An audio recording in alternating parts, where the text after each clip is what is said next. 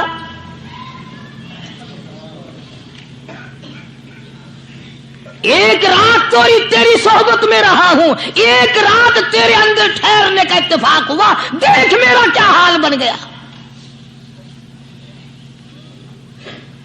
ہر شخص مجھ سے نفرت کرتا ہے، مجھ سے بدبو کی وجہ سے نفرت کرتا ہے، ناک پہ کپڑا رکھتا ہے، میرا کیا حال بن گیا۔ اور بندے تجھے 40 50 60 سال گزر گئے، تو نے اپنے اندر خوشبو پیدا کرنے کی کوشش نہ کی، تیرا کیا حال۔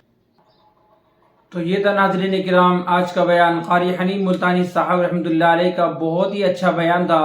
اللہ رب العزت ہم سب کو قاری حنیف کے اس بیان کے اوپر عمل کرنے کی توفیق عطا فرمائے۔ کسی نیکسٹ ویڈیو کے اندر انشاءاللہ پھر ملاقات کرتے ہیں۔ السلام علیکم ورحمۃ اللہ وبرکاتہ۔